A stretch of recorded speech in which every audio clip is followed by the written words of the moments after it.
जिसके सामने आप खड़े खड़े होंगे वो क्या है? महान है, वो महान है, उसकी महानता किसी कोई शेष नहीं है। इसलिए दाऊद कहता है, इंग्लिश में ऐसा आया है, ओ लॉर्ड यू आर ग्रेट, आप महान हो, आपकी महानता के सामने मैं नहीं झुक सकता। व्हाट आर दाउ, आप क्या हो प्रभु? प्रभु के महानता के सामने जब हम जाएंगे तो हम एक ही शब्द बोलेंगे, प्रभु आप क्या हो। धन्यवाद उस समय नहीं निकलेगा हमारे अंदर से, धन्यवाद छोटा पड़ जाता है। ये प्रभु क्या हो।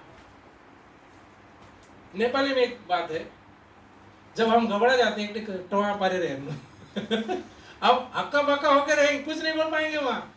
प्रभु के महानता को जब देखेंगे आप, जिसने आपका उद्धार किया, जिसने आपको बचाया, जो आपको लेने के लिए आ रहे हैं, आपको लज्जित लगेगा उस समय, लज्जा लगेगा। आप अगर तैयार नहीं होंगे, शर्मिंदा हो जाएंगे उस दिन। इसलिए प्रभु का वचन कहता है उसके खड़े होने के योग्य हमें तैयार करना है। प्रिय भाई बहनों, ये शारीरिक बात मैं नहीं बोल रहा हूँ, ये आत्मिक बात है। प्रभु यीशु मसीह से संबंधित जो भी बातें आत्मिक है, शरीर तो संसार में रह जाएगा, लेकिन हमारा आत्मा प्रभु के पास जाएगा, नया शरीर नया देह दिया जाएगा हमको। सरप्राइज वंडरफुल, ये सभी रहेगा वहां पर। एक समय क्या हुआ, ध्यान से सुनिए। एक लड़की थी, वो तैरना सीख रही थी, वो तैरने के लिए सीख रही थी, और नदी में वो तैरना सीख रही थी और जंप लगाई और ऐसा हुआ बहते जा रही थी, डूब रही थी। बचाओ बचाओ बचाओ, हाथ फैला के अंदर डूबती, फिर निकलती, बचाओ आवाज होता, फिर अंदर घुसती, इस तरह से हो रहा था। तो सबने उसको बहुत इंस्ट्रक्शन दिया उसको, कोई बोला पैर हिलाओ, कोई बोला हाथ हिलाओ, बहुत सारे से लोगों ने सजेशन दिया सबको किनारे खड़े होकर के, लेकिन कोई नहीं जा पा रहा था अंदर। एक जवान था, वो कुछ नहीं बोला, वो एकदम पानी के अंदर वो जंप के ड्राइव मारा और जा करके तैर के उसके पास जाके उसको डूबने से बचा के उठा के लेके उन्हें किनारे लेकर के आया और उसका उपचार किया गया। पानी पी ली थी बहुत। फिर जब उसको होश आया तो सबसे पहले वो जिसने उसको बचाया वो भी खड़ा है वहाँ पर, उसको देखती है और धन्यवाद भी देती है। फिर उस जवान ने एक कार्ड निकाल कर दिया उसको, विजिटिंग कार्ड, उसमें उसका एड्रेस था, नाम था, बोला तुम कभी आना चाहो मेरे साथ मिलने के लिए तुम आ सकती हो, ये कार्ड तुम्हारे पास रखो। और वो जवान चला गया। बहुत साल के बाद इस लड़की को इच्छा हुआ कि जिसने मुझे बचाया, जिसने मुझे कार्ड दिया है, उस कार्ड को उसने बहुत बढ़िया से रखा उसने। और वो बोलती है मैं जरूर जाऊंगा, मैं तो मर रही थी, मैं डूब के मरने वाली थी, सब ने मुझे सलाह दिया ये करो वो करो, लेकिन एक बंदा उसमें से एक जवान आया जिसने मुझे बचाया। अगर मैं उसका दर्शन नहीं करूं तो मेरा जीवन बेकार हो जाएगा। तो उसने उसके एड्रेस में जाने के लिए उसने ठान लिया और वो एड्रेस ढूंढते ढूंढते वो पहुंच गई वहाँ। जैसे वो वहाँ पहुँचती है तो उस घर के बाहर तो दरवान लोग हैं, सब बंदूक लेके खड़े हैं, तो घुसने तो नहीं देंगे उनको, वो घुसना चाहती है। फिर दरबार लोग बोलते हैं आप नहीं जा सकते अंदर में बिना परमिशन के। तो सोचती है अरे जिसने मुझे बचाया तो कोई ऐरा गहरा आदमी नहीं है, तो बहुत बड़ा आदमी है, इतना सिक्योरिटी है, इतना बड़ा महल। तो वो विजिटिंग कार्ड दिखाती है, वो ये कार्ड उसका है, उसने मुझे दिया है, उसी ने मुझे बताया कि आने के लिए। तब ये लोग भी घबरा जाते हैं। फिर वो कार्ड लेकर अंदर जाते हैं, अंदर जा कर के फिर विवरण देते हैं कि ऐसा ऐसा जो आया है, बाहर खड़ी है एक लड़की है, वो आपसे मिलना चाहती है वो, और ये कार्ड भी दिए, आप दिए हैं बोलते हैं उसको। तो ये समझ गया है, ये जवान वाला उसको लेके आओ मेरे साथ।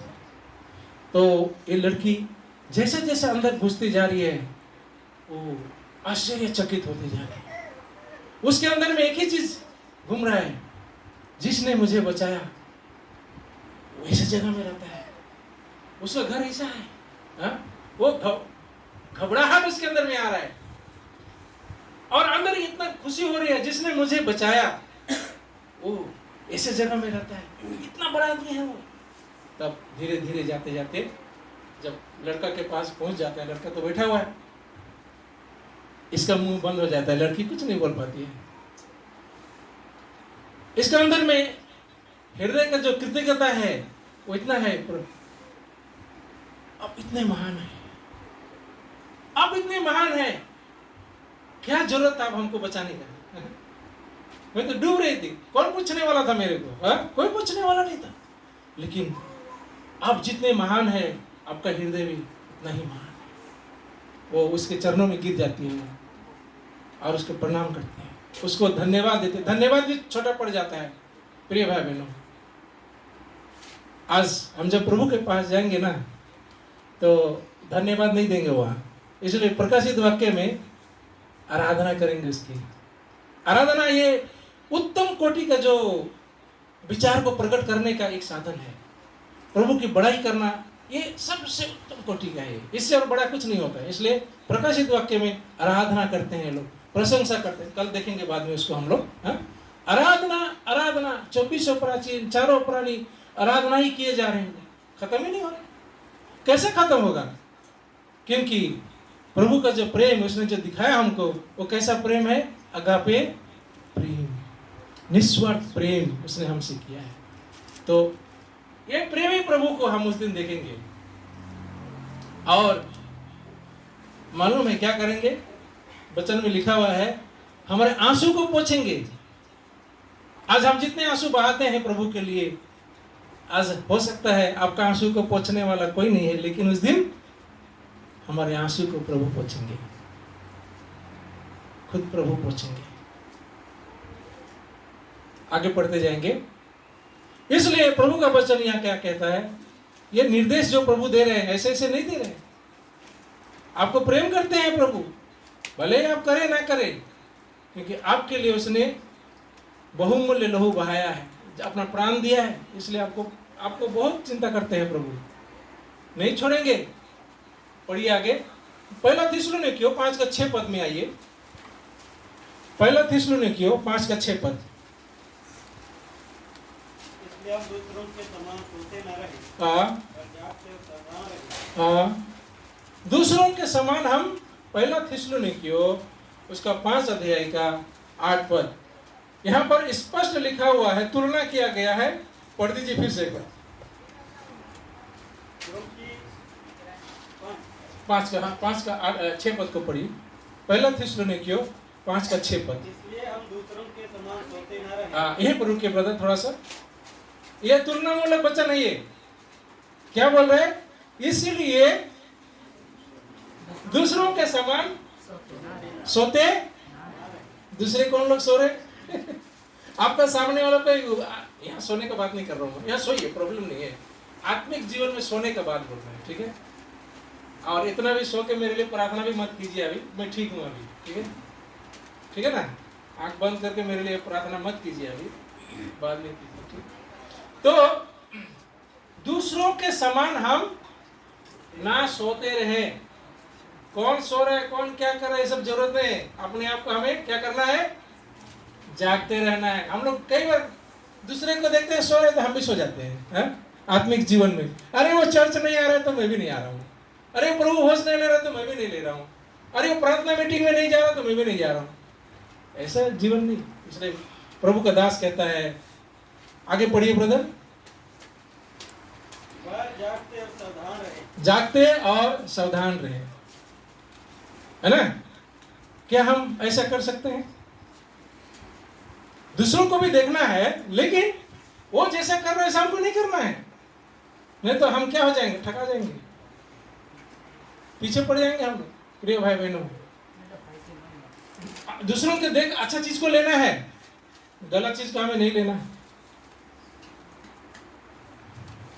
आजकल कलीसिया में क्या हो रहा है, मंडली में दूसरों को देख के हम लोग कमजोर हो जाते हैं, होता है कि नहीं? पास्टर प्रभु का दास अगर कुछ बोल दिया, सही बात भी बोला तो बुरा लगता है हम लोग को, ये सबसे बड़ी बीमारी आज है। प्रभु का दास अगर बोल दिया, कुछ कड़ा शब्द बोल दिया तो दुख लगता है, लोकेशन का लगना वही तो नहीं जाओ। अरे उसे क्या आता जाता है? रिश्ता किसके साथ हमारा है? प्रभु के साथ। कौन क्या बोल रहे नहीं बोल रहे। एक ऐसे ही फैमिली था, ऐसे एक परिवार था दक्षिण भारत में। वो छोटा छोटा चीज में गुस्सा होकर सेवा में नहीं आते थे वो लोग। समझाएगा भी तो कितना समझाएगा, एक सीमा होता है ना समझाने का भी। अपना समय छोड़ के सबसे दूसरे के लिए क्यों देंगे समय? उतना समय भी नहीं मिलता है अभी। वो लोग नहीं आते थे सेवा में। एक दिन आया, बेटा आया, उसका बेटा आकर के बोल रहा है, अंकल अंकल नहीं क्या हो? अरे घर में बड़ा सांप घुस गया है, डैडी बुलाया प्रार्थना करने के लिए। सांप घुस गया तो मैं जाके क्या करूंगा? नहीं नहीं चलिए अब चलिए, एकदम हम लोग घर बहुत दिक्कत हो रहा है। कहाँ घुस गया? सांप नहीं मिल रहा है। आप प्रार्थना कीजिए बोला। अब बच्चा बुलाने के लिए आया, प्रभु के दास को ही मालूम है मैं जाऊंगा तो नहीं आएगा, बच्चा को भेजने से आया, उसको मालूम, बहुत चालाक होते हैं, है ना। तो आप बोला ठीक है, और शर्ट वट पहन के गए, जाकर के प्रार्थना किए। प्रभु ये जो परिवार है इसको मैंने बहुत समझाया है, थोड़े थोड़े बात में गुस्सा हो जाते हैं, सेवा संगति में भी नहीं आते हैं। आज आपने एक सांप भेजा, चलिए सांप के चक्कर में मैं भी आ गया, प्रार्थना कर लगे। आपसे इस परिवार में बड़ा बड़ा सांप भेजिए प्रभु, ऐसा प्रार्थना कर दी। छोटा नहीं प्रभु, आप बड़ा सांप भेजिए, सांप का डर से लोग तेरे घर में जाएंगे, तेरे पास आ सके, इनका आत्मिक जीवन बच जाए प्रभु, आप बड़ा बड़ा सांप भेजिए इस परिवार में। ऐसा प्रार्थना करके आ गया। आप तो हो गया। आप विश्वास नहीं कीजिएगा, प्रभु का दास बता रहे थे, रेगुलर सेवा संगति में आना शुरू कर दिया। लोग बोल रहे हैं लगातार प्रभु की संगति में, आत्मिक जीवन में लोग बढ़ने लगे। तो हमारे जीवन में कहीं ऐसा तो नहीं है, ऐसा प्रार्थना तो करना नहीं पड़ रहा है। तैयारी प्रभु चाहते हैं, प्रिय भाई बहनों, तैयारी प्रभु चाहते हैं। अरे वचन पढ़ेंगे हम लोग। पहला पत्रस 5:8 में भी इसी बात को पत्रस बताते हैं। पहला पत्रस 5:8 पद, पहला पत्रस 5 अध्याय का 8 पद को। सचेत हो और जागते रहो, क्योंकि तुम्हारा विरोधी शैतान गरजने वाले सिंह के समान इस खोज में रहता है कि किसको पाड़ खाए। क्या करते रहो बोल रहे? सचेत रहो और जागते रहो। ये थोड़ा पॉइंट दूसरा हो गया। प्रभु आने के लिए भी हमें सचेत रहना है, जागते रहना है। जागते इसलिए भी रहना है क्योंकि शत्रु जो है वो हम पे कभी भी हमला कर सकता है, इसलिए जागते रहना है, तैयार करना। इसलिए इफिसियों के पत्र में पौलुस प्रभु का दास कहता है, परमेश्वर के सारे हथियार बांध लो। 6 अध्याय में है ना, इसको पढ़ते हैं हम लोग ना, ताकि तुम शत्रु के सामने डटे रह सको, सामना कर सको। प्रिय भाई बहनों, आज प्रभु ने ये समय हमको दिया है। जन्म का भी समय है, मरण का भी समय है, आपका प्रभु को ग्रहण करने का भी समय है। आप कैसे क्या कर रहे हो, कैसा जीवन यापन कर रहे हैं? और एक वचन पढ़ेंगे 25:5 में, मत्ती 25:5 में देखते हैं क्या हो गया। वो लोग क्या करने लगे? लास्ट में सो गए बोल रहे हैं। 25:5, 10 कुमारियों में से 5 जो मूर्ख थे, मत्ती उसका 25:5 पद में हम ऐसे पढ़ते हैं। आइए तो पढ़िए उसको। हाँ, और सो गई। सोने वालों के लिए खतरा है। यहां पर देखिए 10 कुमारी थे, इनका लक्ष्य क्या था? 10 कुमारियों का लक्ष्य क्या था बोलिए जी? दुल्हा से मिलने के लिए ना, यहूदी प्रथा के अनुसार यहाँ पर बताया गया है। 10 का एक ही मकसद था, क्या करने के लिए? दूल्हा से मिलना है। विचार अच्छा है। अब दूसरा उनका उद्देश्य क्या था? हम भी विवाह के घर में उनके साथ जाएंगे, एक साथ जाएंगे, ये उनका इच्छा था। अब इसके लिए जो सामग्रियां थी उनके पास, क्या क्या था उनके पास? बत्ती थे। बत्ती तो उन्होंने ने लिया लेकिन तेल नहीं लिया। अच्छा, और जो 5 कुमारियां थे, दूसरे कुमार, उन्होंने क्या लिया? बत्ती लिया और चलिए, तेल भी है, बत्ती भी है, और उनके पास बत्ती है, तेल नहीं है। अच्छा, अभी ये 5 जो कुमारियां थे, बुद्धिमान जो थे, ये लोग क्या कर रहे थे? ये लोग इंतजार कर रहे थे।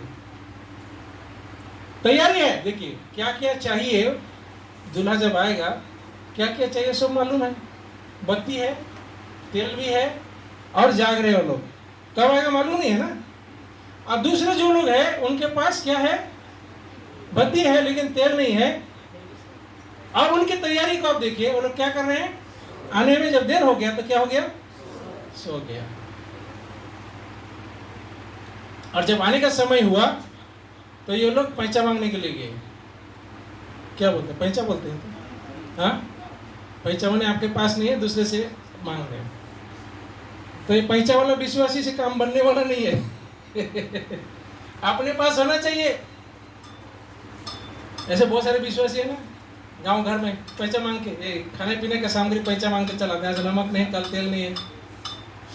तो ये पैसा मांगने वाला देर हुआ तो सो गया।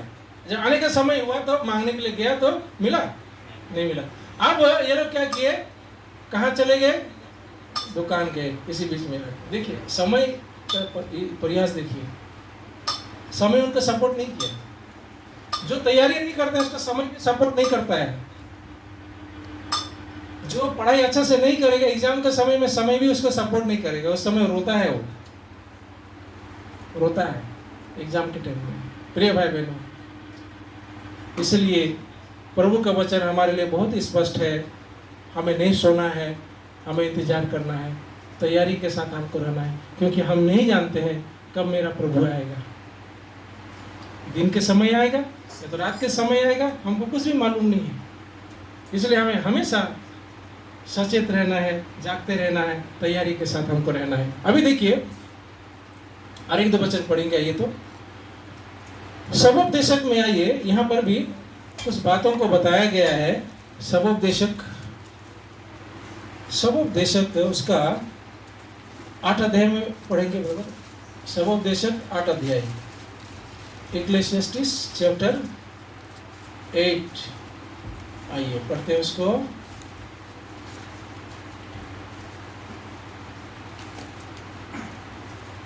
पढ़िए तो 8 अध्याय का एक पद को पढ़ दीजिए। बुद्धिमान के तुल्य कौन है और किसी बात का आप कौन लगा सकता है? मनुष्य की बुद्धि के कारण उसका मुख चमकता और उसके मुख की कठोरता दूर हो जाती है। हाँ, यहाँ पर बुद्धिमान के बारे में बताया गया है। बुद्धिमान के तुल्य कौन है?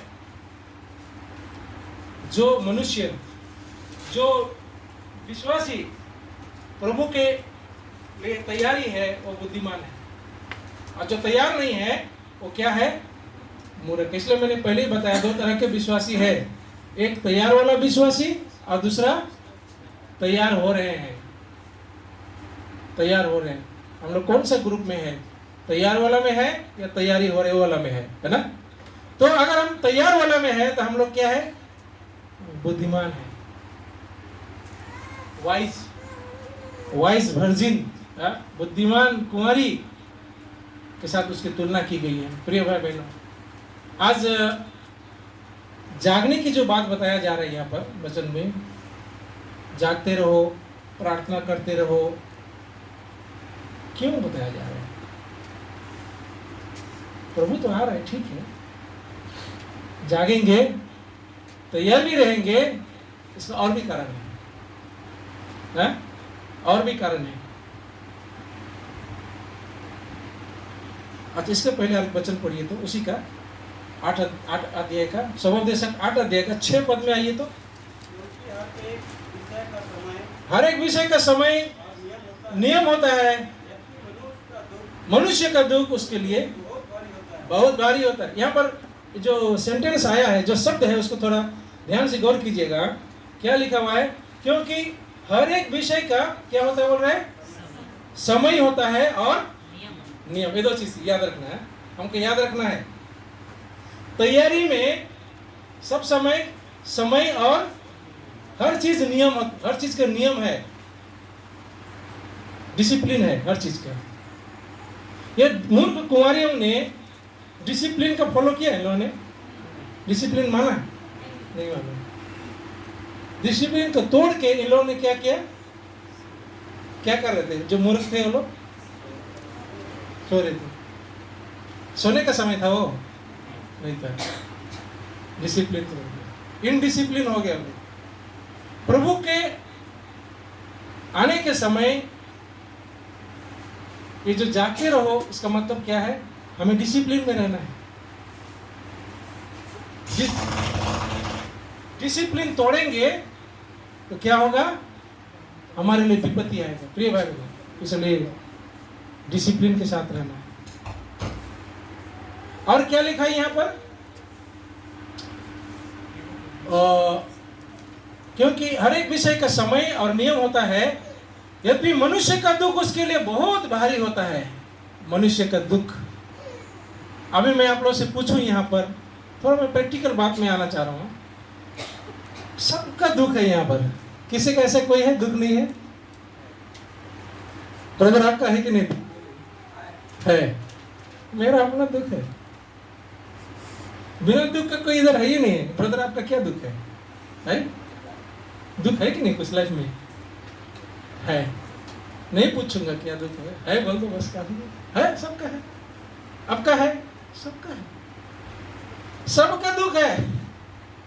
वचन कह रहे हैं ये जो भी दुख है, प्रभु का आने के समय में अगर हम डिसिप्लिन नहीं मेंटेन करेंगे, तैयार नहीं रहेंगे, तो वो दुख और भी ज्यादा होगा। क्या होगा? वो और भी भारी होगा। ये दुख कुछ भी नहीं है इसके सामने, भयंकर होगा दुख। आप घर में जाके, ये मूर्ख कुंवारी लोग जब दुकान से वापस लौटे तो उनका क्या हाल हुआ वो पढ़िएगा आप लोग, ठीक है? मैं अभी उसको नहीं बताऊंगा। आए वो लोग, आए तेल लेके आए वो लोग क्या फायदा? जब दुल्हाई आके चला गया तो क्या फायदा तेल लेके? अभी तो ऐसे ही विश्वासी लोग भी होंगे, महाक्लेश में पड़ेंगे वो लोग, संकट में पड़ेंगे वो लोग। बाइबल में लिखी हुई है, ठीक है? अच्छा, और एक वचन पढ़ के हम लोग आगे देखते हैं। तो अभी तक जो हमने देखा, क्या क्या देखा हमने? क्या क्या किसी को याद है? सबसे पहले हमारा जो आधार वचन क्या है वो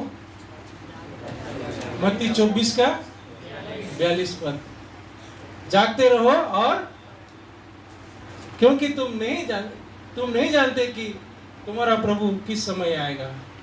समय हम नहीं जानते हैं, समय हम नहीं जानते हैं। और ये समय में आप क्या कर रहे हैं? सब चीज का समय है। आपको तैयारी होने का समय, उस समय आप तैयार नहीं हो रहे हैं तो आप क्या कर रहे हैं? कहीं ये समय आपके लिए फंदा ना हो जाए, है ना? आप ना फंस जाए उस समय में। इस बारे में हमने देखा। मत्ती 25 का 13 भी हमने देखा। क्या किए वो लोग? क्या लिखा है मत्ती 25 का 13 में? जो तैयार थे वे लोग चले गए प्रभु के साथ, दूल्हा के साथ, जो तैयार थे। और जो तैयार नहीं थे वो लोग नहीं गए वो लोग। इसलिए समय हम नहीं जानते हैं। 21 का 36, लूका 21 का 36 में हमने पढ़ा कि उस प्रभु के सामने हमें खड़े होने लायक क्या होना चाहिए? योग्य होना चाहिए, योग्य होना चाहिए। मैं अपने आप से सवाल करता हूँ, प्रभु आज आप आएंगे तो क्या मैं आपके सामने खड़ा होने के योग्य हूँ या लज्जित होने के योग्य हूँ? आपका जिस दिन उद्धार हुआ प्रिय भाई बहनों, जिस दिन आपका मुक्ति मिला है, उद्धार हुआ है, प्रभु ने 2 चीज दिया आपको। क्या चीज दी याद है? किसी को याद है? यशाया 61 का 10 पद को पढ़िए। यशाया नबी की किताब 61 अध्याय का 10 पद में आइए। मैं यहोवा के कारण उसके आने खोलूंगा। हाँ, मेरा हाँ हाँ हाँ हाँ हाँ। दो बातें यहाँ पर है। सिस्टर आप लोग पढ़े उस वचन को, यशायाह उसका 61 का 10 पद पढ़े हैं? पढ़े आप लोग? हाँ बोलिए। हाँ पढ़े हैं। दो बातें वहां पर है। क्या क्या है? उद्धार का वस्त्र और धार्मिकता का चादर। दो चीजें प्रभु ने दिया है, सबको दिया है। उद्धार का वस्त्र और धार्मिकता का चादर, ये दोनों चीज आपका नहीं है, ये प्रभु ने दिया है। उद्धार का काम प्रभु ने किया, आपको उद्धार दिया। और जो धार्मिकता है, जो अच्छे काम प्रभु का है, वो भी हमारा नहीं है, प्रभु का है। वो हम लोग उस धार्मिकता को हम लोग प्राप्त किए हैं, आपका नहीं है। अर्जन करने का भी हिम्मत हमारा नहीं था, है ना। वचन में तो ये लिखा है कि हमारे सब धर्म के काम तो मैले चिथड़े के समान थे। वचन में है स्पष्ट। और क्या धार्मिकता हमारा, क्या अच्छा काम करेंगे? कोई अच्छा काम हम लोग नहीं किए। लेकिन प्रभु ने उद्धार का काम को निपटा करके हमारे लिए उद्धार का वस्त्र दिया है, और क्या दिया है? धार्मिकता का चादर ओढ़ा दिया। अब आपका मेरा काम क्या? जागने का मतलब ये भी है कि ये जो दो चीज प्रभु ने दिया, इसको हमें बचाना है, इसको सुरक्षित रखना है इसको। क्योंकि विवाह में हमको जाना है। प्रभु आ रहे हैं ना, क्यों आ रहे हैं? प्रभु के साथ इस मंडली का विवाह होगा। ये जो कलीसिया, हम लोग जिस कलीसिया में पाए जाते हैं, कलीसिया के साथ तुलना की गई है, हमारा विवाह होगा। और विवाह में वस्त्र का बहुत बड़ा भूमिका है। जब हम लोग शादी में जाते हैं तो पुराना फटा कपड़ा पहन के जाते हैं क्या? नहीं। क्या पहन के जाते हैं? सबसे अच्छा कपड़ा निकालते हैं अलमारी में, अच्छा कपड़ा निकालते हैं और उसको पहन के जाते हैं, आयरन करके पहनते हैं। सिस्टर लोग तो सुबह से सजना शुरू कर देते हैं शादी में जाने के लिए। अच्छी बात है ना। और खूब सुंदर से सज के धज के जाते हैं हम लोग। क्यों करते हैं ऐसा? क्यों सज के धज के हम लोग क्यों जाते हैं? अच्छा कपड़ा पहन के क्यों जाते हैं? कारण क्या है? शादी जाते हैं ना आप लोग, इधर होता है ना शादी ब्याह, है या नहीं? बोलिए। होता है।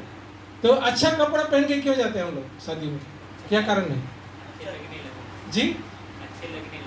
अच्छे लगने के लिए। एक एक करके बोलिए। बहुत शादी खाए, अभी मैं निकालूंगा आप लोग का सब।